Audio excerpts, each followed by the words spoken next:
Dana, first question. Obviously, you and your staff have spent a lot of time looking at tape of Rhode Island. Do they show you anything that perhaps you don't see on a regular basis in Pac-12 competition? You know, their athleticism is very good. You know, they get out and pressure and are very physical, kind of similar to Arizona in our league. You know, I like their group. I like their depth. And they're playing with tremendous confidence. You know, a 9-game winning streak will do that for a team. So very impressed with what I've seen, especially here late. Early on, you know, they were trying to find their way, but if you watch the last 4 or 5 games, they've put together something special, and they're shooting the ball with tremendous confidence, playing with tremendous confidence, and you know, they beat a very good Creighton team yesterday, so we know we've got our work cut out for us. Questions for Coach Altman? Stylistically difference from preparing for Iona? Yes, big contrast in styles. Iona, you know, always up and down, wanted to run with us. And I think Rhode Island will be more of a grind, you know, push it when they have the opportunities. They are a very opportunistic team when they have an opportunity, off turnovers, long rebounds. They have a very good transition game then. However, if they don't have those opportunities, they're going to make you guard a lot longer in the half court. So a different style. Yesterday we saw a lot of zone from Iona, and tomorrow, you know, I don't think we'll see any. We'll see a lot of man-to-man.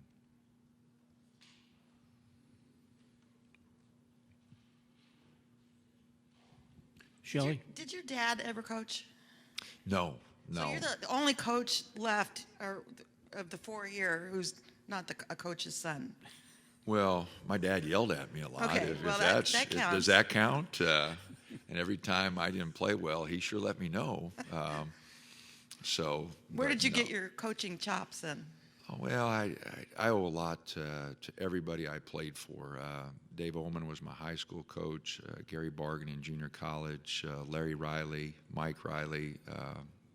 I played for Larry at Eastern New Mexico, did my graduate work at Western Colorado for Mike, 2 twin brothers who meant a lot to me. And then Lon Kruger, I worked for a coach for 3 years.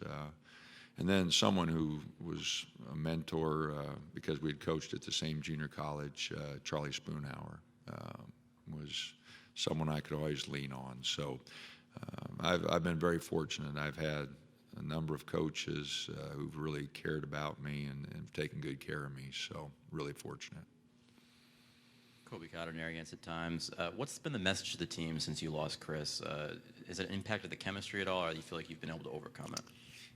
It was a blow. You know, Chris, his personality and, you know, the uniqueness of his game, you know, it was a blow. But credit to Chris, man, he has handled it. He is the first guy trying to fire everybody up. And I know it's killing him that he can't play, but just shows how unselfish he is, man. He has put the team first, and it's all about the team moving forward. Couldn't be any prouder of him than just, again, showing how unselfish he is.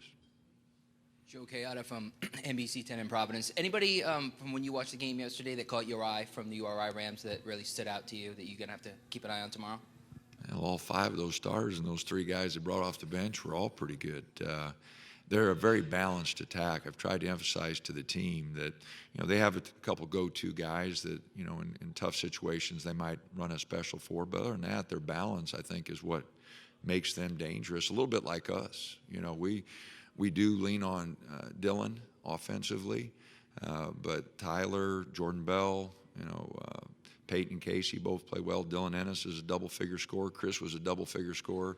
You know, we had 5 guys, 6 guys in double figures. You know, so our balance is, I think, what makes our offense strong, and I think their balance is what makes them offensively very good. And then defensively, you know, they're just really well schooled. Danny does a great job defensively. They're like I said, when I say they're similar to Arizona, that's a big compliment because Sean Miller in Arizona defensively, year in, year out, they're really good. So I'm really impressed with Rhode Island.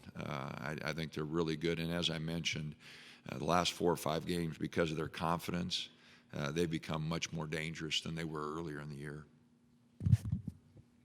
Brigham Maranthus, CSNNW. What's gotten into Tyler Dorsey? He's having a spectacular March. Well, Tyler, I think that he's focused on other part of the games, he's rebounding better. His defensive effort is better, which has got him going and got him into the game. And then offensively, he's been very productive.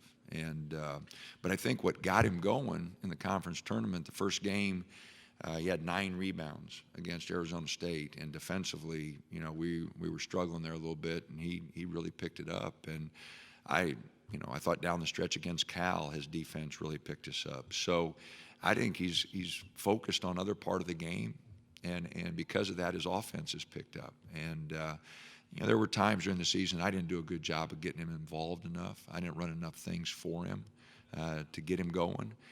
But he's taken care of that by just getting the ball off the board, taking it himself, and just becoming more involved by focusing on the other parts of the game. Hey, Coach. Nick Coit from ABC6 in Providence. You faced one Hurley brother in your conference at Arizona State and Bobby. Are there maybe similarities you see with Danny's team and how the coaching style is with a Hurley brother? Well, they both complain a lot. Golly, Bobby's always after the officials. I saw a little of that out of Danny yesterday, so they must get that from their dad. But no, they're competitors, and that's something that runs in their family. Great competitors, and their teams show that. We had a real tough ball game with Arizona State at our place, 1-pointer. And then we had them again in the conference tournament, and we're fortunate enough to pull away in the second half. But no, their styles they're both really competitive, and their teams play a little differently. But watching their dad's teams and now watching their teams, great competitors. And again, I know we're going to have our work cut out for us. It's a toss-up tomorrow. We're going to have to play really well. Coach Jim Thornby, Pac-12. Yesterday, Coach Hurley was up there, and he kind of joked about adding Bobby to the staff to kind of get some intel on you. How much can you actually learn about an opponent in 24 hours to get ready for a game like this? I think it goes more back to principles of what you want to do defensively, and hopefully you've got some habits, that it's very hard. They run a lot of high post action and bring their posts away from the basket. It's really hard to go through all their sets in one day and try to get those set. And, we do a lot of sets, and so it's pretty hard to get it all in one day. So you got to rely on your principles. When you haven't seen guys before, we focus in on tendencies and trying to get our guys ready for, what they like to do from an offensive standpoint. I'm sure there's guys that do it a lot better than us, but, we try to focus in on, what we've done day in, day out, our habits defensively, and hope they're good enough to get ready in a day. Coach, Bill Koch with the Providence Journal. You had one opponent in common this year, Valparaiso. Was that game maybe so long ago that it's irrelevant at this point, or can you take anything from that? Yeah, it was too long ago. We're a much different team than when we played Valpo, and I know Rhode Island is. I don't think that game means too much to either one of us. Again, I hate to say it again, but the last 4 or 5 games, I see a big difference in Rhode Island. We watch some of their early games, and then you watch their games that they played in the conference tournament and getting ready for the conference tournament, and they're just a team that plays with much more confidence. You're talking about a team that shot 65% from the year free throws and 63% in conference, and then yesterday, before they missed those last 2, went 28-29.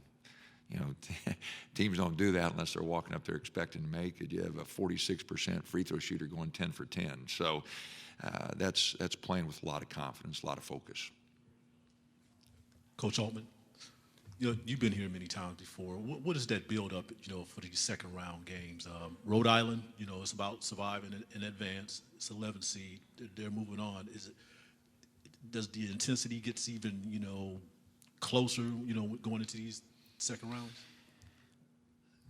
There's so much excitement. Usually on that second round game, your guys relax a little bit and you get a little bit closer look at who you really are.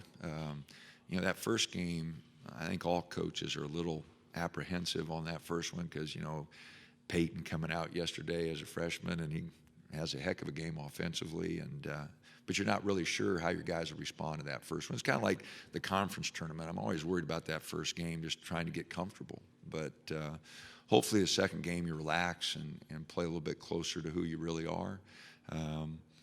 All the games are intense because guys know it's, if you don't play your best, you may be done. And I don't think anybody in our locker room is ready to put away the uniforms. I know I'm not. So I think that pressure is always there. But, hopefully our guys will be relaxed and confident and ready to play at 4 o'clock.